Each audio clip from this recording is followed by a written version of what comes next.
Good morning students. आज का विषय है वाच्य परिवर्तनम।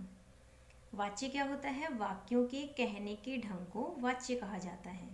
वाक्य को अभिव्यक्त करने के अनेक ढंग होते हैं, जिसमें कभी कर्ता की प्रधानता होती है, कभी कर्म की और कभी क्रिया की। अतः वाच्य की परिभाषा इस प्रकार से भी की जाती है, किस प्रकार से? वाक्य में कर्ता कर्म क्रिया में से किसकी प्रधानता है, इस बात का ज्ञान कराने की दशा को वाच्य कहते हैं। अब वाच्य क्या है? वाक्य बोलने के जो तरीके होते हैं उसके अनेक प्रकार होते हैं। कभी उसमें कर्ता की प्रधानता होती है, कभी कर्म की प्रधानता होती है, कभी क्रिया की प्रधानता होती है। तो सिर्फ सीधी सी बात है कि हम वाक्य में कर्ता कर्म क्रिया में से किसकी प्रधानता है, इस बात का जो ज्ञान कराते हैं उसी को वाच्य कहते हैं। तो अब है वाच्य के भेद। तो वाच्य के 3 भेद होते हैं। सबसे पहला है कर्तृवाच्य, कर्मवाच्य दूसरा, और तीसरा है भाववाच्य। तो सबसे पहले बात करते हैं कर्तृवाच्य की। कर्तृवाच्य क्या होते हैं? इसमें कर्ता की प्रधानता होने के कारण क्रिया का मुख्य संबंध कर्ता के साथ होता है। इसमें कर्ता प्रथमा विभक्ति में, कर्म द्वितीय विभक्ति में तथा क्रिया कर्ता के अनुसार होती है। इसमें क्या होता है? कर्ता की प्रधानता होती है, और कर्ता में कौन सी विभक्ति होती है? प्रथमा विभक्ति। कर्म में द्वितीय विभक्ति, और क्रिया किसके अनुसार? कर्ता के पुरुष वचन के अनुसार होती है। तो इसमें उदाहरण है, जैसे रविंद्र है पाठम पठती। रविंद्र पाठ पढ़ता है। रविंद्र क्या है? कर्ता है, कर्ता में प्रथमा विभक्ति। पाठ कर्म है, कर्म में द्वितीय विभक्ति का प्रयोग हुआ है। पठती में किसके अनुसार? कर्ता में प्रथम पुरुष एक वचन है, तो क्रिया में भी प्रथम पुरुष एक वचन का प्रयोग हुआ है। दूसरा उदाहरण है अहम गृहम गच्छामि, मैं घर जाता हूँ। अहम उत्तम पुरुष एक वचन का कर्ता है, तो क्रिया भी उत्तम पुरुष एक वचन की है इसमें। दूसरा इसका प्रकार है कर्मवाच्य। कर्मवाच्य का क्या नियम है?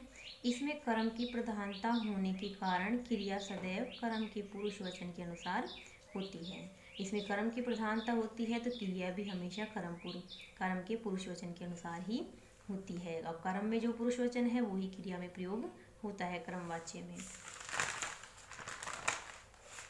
अब है इसमें कर्ता तृतीय विभक्ति में, कर्म प्रथमा विभक्ति में होता है तथा क्रिया कर्म के पुरुष वचन के अनुसार होती है।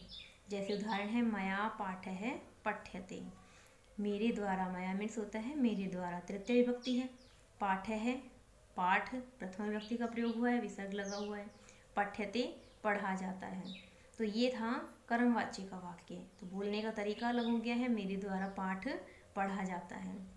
जैसे दूसरा उदाहरण है बालकेन, इसमें तृतीय विभक्ति है। बालकेन गृहम गम्यते, अर्थ होता है बालक के द्वारा घर जाया जाता है। तो इसमें तृतीय विभक्ति, कर्म में प्रथमा विभक्ति, क्रिया किसके अनुसार? कर्म में पुरुषवचन जो है उसके अनुसार ही क्रिया लगाई जाती है। अब है तीसरा भाववाच्य। भाववाच्य में क्या होता है? इसमें मात्र भाव अर्थात क्रिया तत्व की ही प्रधानता होती है। भाव की प्रधानता होती है, क्रिया तत्व की प्रधानता होती है। अर्थात इसमें क्रिया का संबंध कर्ता अथवा कर्म से ना होकर केवल भाव से होता है। ना कर्ता से संबंध होता है क्रिया का, ना ही कर्म से होता है। कर्म तो इसमें होता ही नहीं है। अतः इसमें कर्ता तृतीया में होता है, कर्म होता ही नहीं है तथा क्रिया भाव के अनुसार प्रथम पुरुष नपुंसक लिंग एक वचन में होती है हमेशा। तो जैसे मया हस्यते, कर्म नहीं है, कर्ता है और क्रिया है। कर्ता क्या है? मया में तृतीय विभक्ति है, मेरे द्वारा। हस्यते हंसा जाता है। तो जो क्रियापद है हमेशा इसी रूप में रहेगा, ते जुड़ेगा, एक वचन में ही रहेगा ये, चाहे कर्ता बहुवचन का हो, द्विवचन का हो या फिर एक वचन का हो। अब दूसरा उदाहरण है रामेण पठ्यते, राम के द्वारा पढ़ा जाता है। इसकी एक विशेष बात है, कर्तृवाच्य का परिवर्तन कर्मवाच्य एवं भाववाच्य दोनों में हो सकता है, लेकिन कर्मवाच्य को भाववाच्य में और भाववाच्य को कर्मवाच्य में नहीं बदला जा सकता। इसका एक नियम है, विशेष नियम ये, कि केवल कर्तृवाच्य के जो वाक्य हैं वो कर्मवाच्य और भाववाच्य में बदल सकते हैं, लेकिन जो भाववाच्य कर्मवाच्य के वाक्य हैं वो भाववाच्य में और भाववाच्य के वाक्य कर्मवाच्य में नहीं बदले जा सकते। तो वाच्य परिवर्तन की विधि देखते हैं। कर्तृवाच्य में कर्मवाच्य में परिवर्तन करने के लिए वाक्य में कर्ता में तृतीय विभक्ति तथा कर्म में प्रथमा विभक्ति में परिवर्तन करके कर्म के पुरुष एवं वचन के अनुसार कर्मवाच्य की क्रिया लगाते हैं। अब वाक्य से समझ में आएगा। जैसे वाक्य में देखते हैं हम उदाहरण में, ये उदाहरण है रामः पाठं पठति। अभी राम में प्रथमा विभक्ति है, कर्तृवाच्य का वाक्य है, प्रथमा विभक्ति है। पाठ में द्वितीय विभक्ति है। क्रिया किसके अनुसार है? यहाँ पे कर्ता के अनुसार है। तो ये कर्तृवाच्य का वाक्य है।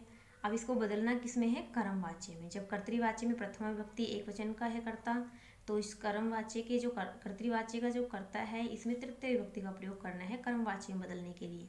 तो राम की तृतीया क्या होती है? रामेण। पाठम इसमें कर्म है और पाठ की प्रथमा क्या होती है? पाठ है। अब पठ्यते, पठ धातु है, इसको बनाने के लिए यह जोड़ा जाता है। इसके बाद क्रिया की मूल धातु के बाद क्या जोड़ते हैं? यह, और आत्मनेपदी का रूप जोड़ दिया जाता है इसमें परिवर्तन करते समय कर्मवाच्य में। तो यह है कर्मवाच्य का वाक्य, ये कर्तृवाच्य का वाक्य। अब इसी प्रकार से कर्तृवाच्य से भाववाच्य बनाने के लिए भी कर्ता को तृतीया में परिवर्तित करके क्रिया को प्रथम पुरुष एकवचन आत्मनेपदी में लगाते हैं। अब प्रथम पुरुष आत्मनेपदी का रूप लगा देते हैं। जैसे बालकः हसन्ति कर्तृवाच्य का वाक्य है, और भाववाच्य में जब बदलेंगे तो बालकही तृतीय बहुवचन हो गया है, ये प्रथमा बहुवचन है तो ये तृतीय बहुवचन हो गया है।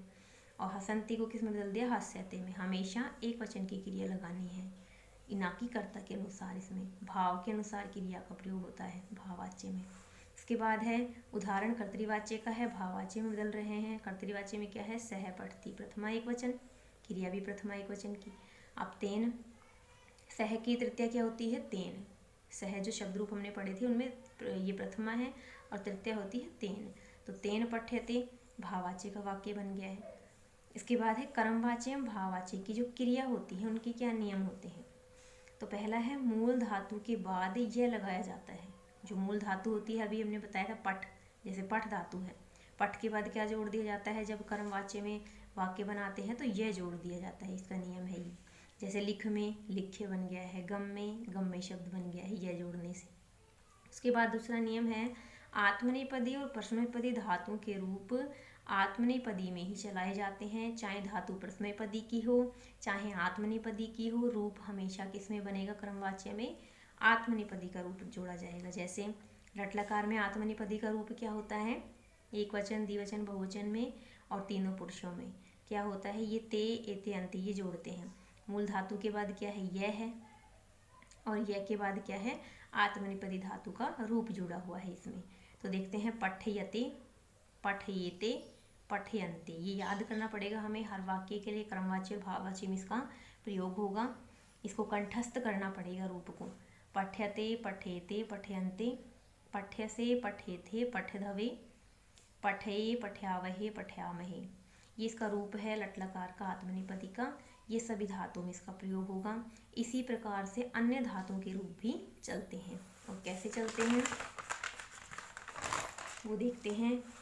तो हमने यहाँ पे कुछ धातुएं लिखी हैं, उनके अर्थ लिखे हैं, और उनका कर्मवाच्य और भाववाच्य में रूप क्या बनता है वो यहाँ पे बताया गया है। तो सबसे पहले है गम धातु। गम मीन्स होता है जाना, और रूप बनता है इसके कर्मवाच्य में गम्यते। इसी प्रकार से तीनों पुरुषों में, तीनों वचनों में प्रयोग हो जाएगा। जिस भी वचन और प्रयोग पुरुष का हमें प्रयोग करना होगा उस तरीके से हम इसको बदल लेंगे। इस प्रकार से रूप बनता है इसका एक वचन में। जन मीन्स होता है पैदा होना, जन्यते। पच पकाना, पच्यते। भू मीन्स होता है होना, भूयते। क्री मीन्स करना, क्रियते। शक शकना, शक्यते। स्वप मीन्स होता है सोना, सौप्यते। नृत्य मीन्स होता है नाचना, नृत्यते। पूज मीन्स पूजना, पूज्यते। कथ कहना, कथ्यते। गण मीन्स होता है गिनना, गण्यते। भी मीन्स डरना, भीयते। ब्रू मीन्स होता है बोलना, उच्यते। वस मीन्स होता है रहना, उष्यते। चूर मीन्स चुराना, चोर्यते। शी मीन्स सोना, सय्यते। इसके बाद है स्मृ।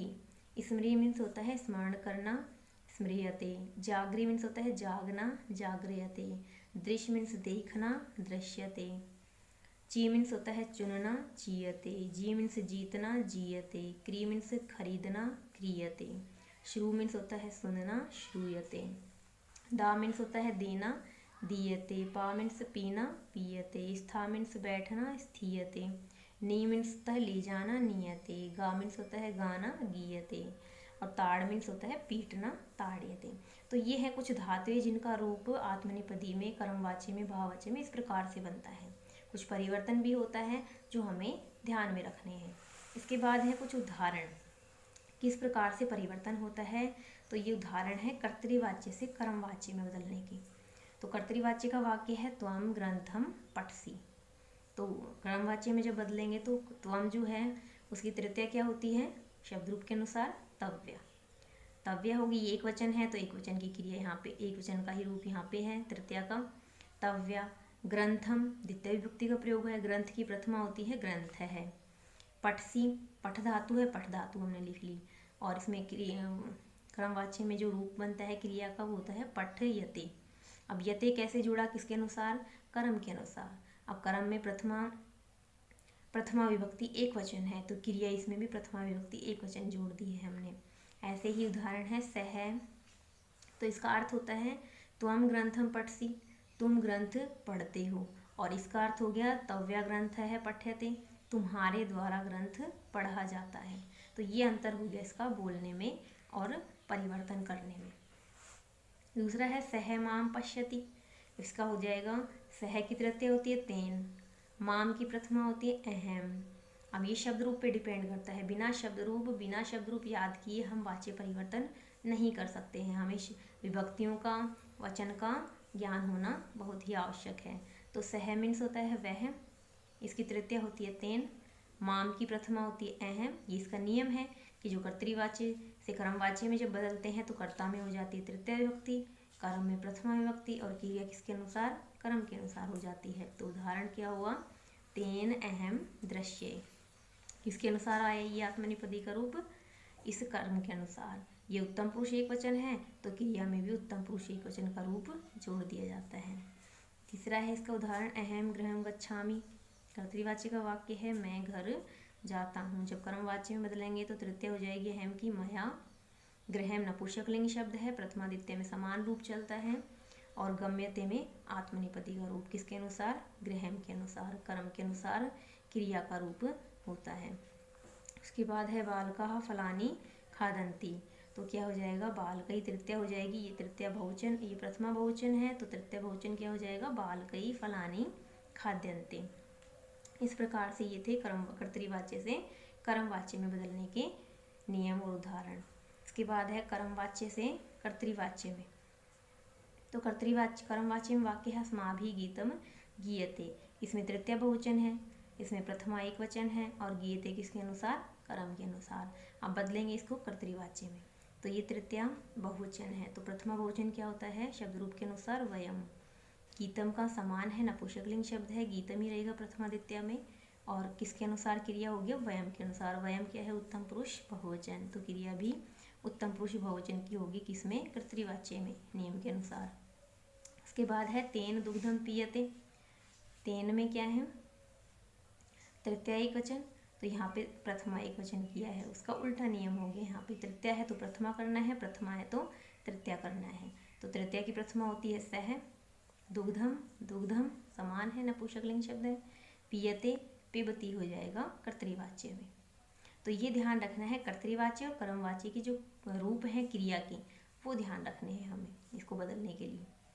और ये किसके अनुसार, ये हम पढ़ चुके हैं धातु रूप, और ये हमने अभी बताया है वाच्य टॉपिक में कि जो कर्मवाच्य और भाववाच्य के रूप क्या बनते हैं क्रिया की, ये याद करना है, तभी हम इसमें परिवर्तन करेंगे। शब्द रूप और क्रियापद दोनों ही प्रधान है इसमें। पुत्रेण पिता सेव्यते, पुत्र है पितरम सेव्यते, इस प्रकार से।